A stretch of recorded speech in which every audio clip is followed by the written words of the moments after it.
Hey everybody, what's up? My name is Anthony and welcome to Food Network Lite. This is a show where we're going to take all the wonderful recipes from all your favorite Food Network personalities, but we're going to reinvent them by using healthier ingredients and cooking methods. That way you're going to get the same wonderful result, but without all the stuff that's not too figure friendly for you. So you notice that I'm wearing a Santa's hat. So this is our Christmas episode, and what is synonymous with Christmas? Fruitcakes. But don't worry, I'm not going to make one.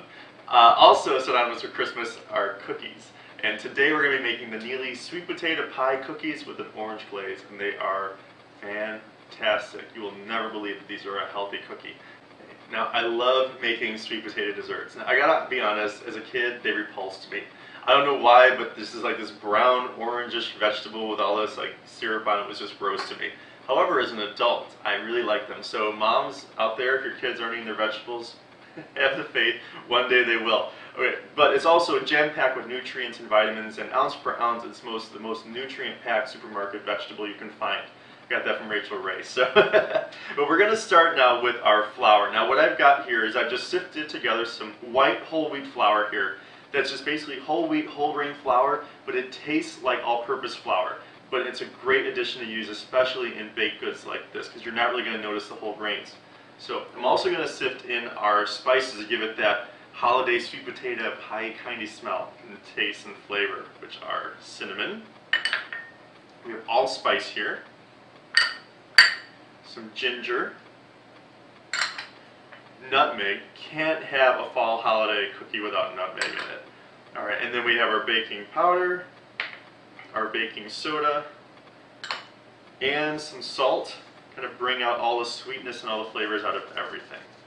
All right, so that is in there. Now let's get started on our wet ingredients. Now what I've got here, besides a really cute snowman spatula, see, it's Christmas, haha.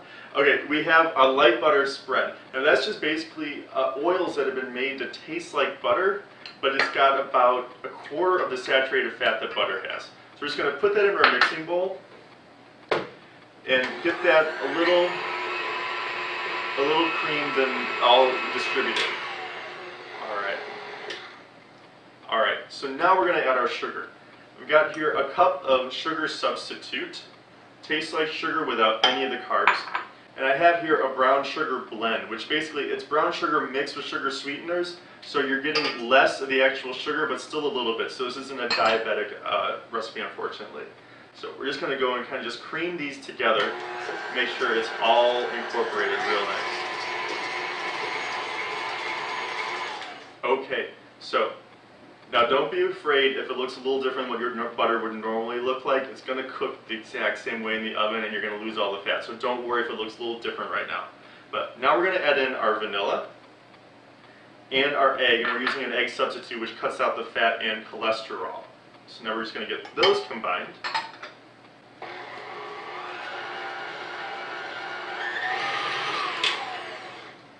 Okay, so now it's time for the sweet potatoes. Now this is just sweet potato puree.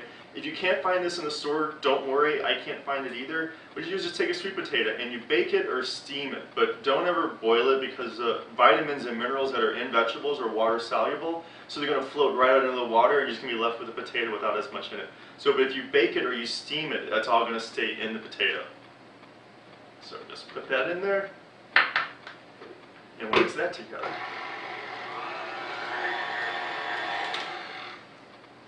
Alright, so now we're going to add our dry ingredients in like 3 increments. You don't want to put it all in at the same time, but don't be anal about measuring it either. There's 1.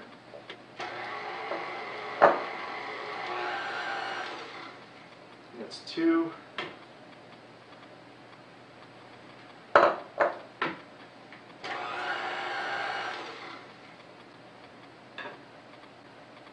And number 3.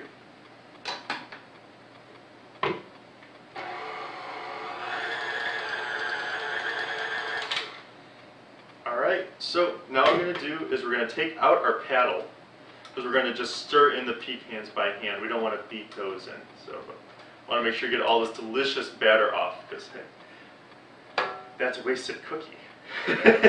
We can't have that now. This is Christmas after all. It's a holiday. It's a time to splurge, right?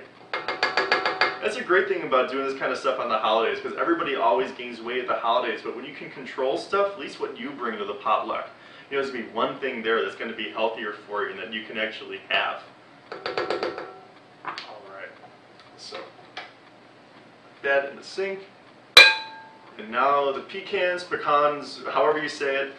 I'm not from Georgia, so don't shoot me, okay? And now I'm just going to mix these in. These are looking delicious. I don't know about you, but I'm a big cookie batter fan, so this kind of stuff really gets to me. Alright, I'm going to clear a little bit of room here for our cookie sheet, which I've got greased here. You can use parchment paper if you like, but I just like to grease it. And you're just going to do some big heaping tablespoons.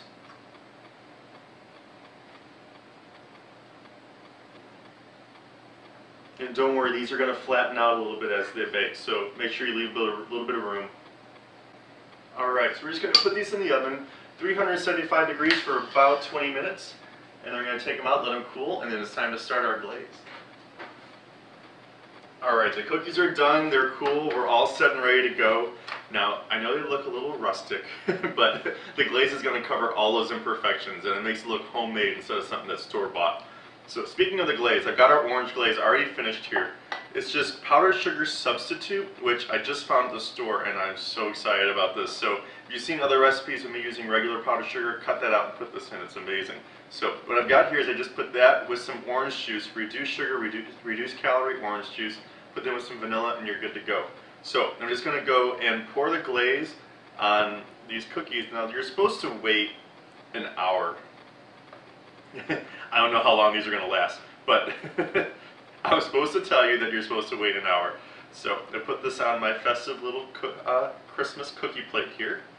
There's one. Now, while I'm glazing these, let me just give you the skinny on what we did today. We saved 2,000 calories. 2,000 calories. Okay, 30 grams of fat, 25 grams of saturated fat, 500 grams of sugar. But here's the best part. It's 100% whole wheat and no cholesterol. So if you're watching your cholesterol, pig out, okay? You can have as many as you want. Now, I'm going to taste one of these here. Like I said, wait an hour, but I want to just make sure I taste one before I bid you a happy holiday. Alright, here we go. Oh, wow. It was delicious. I mean, you get that orange sweetness right off the bat, but then those warm spices, the cinnamon and the nutmeg and the allspices coming afterwards, and the sweetness of the sweet potato. Wow. It's got a little crunch on the outside and soft on the inside. This is delicious and messy. So I'm going to get cleaned up, but before I do, this is Anthony telling you that you too can enjoy all the Food Network has to offer and still maintain a healthy diet, even on the holidays. Bye-bye.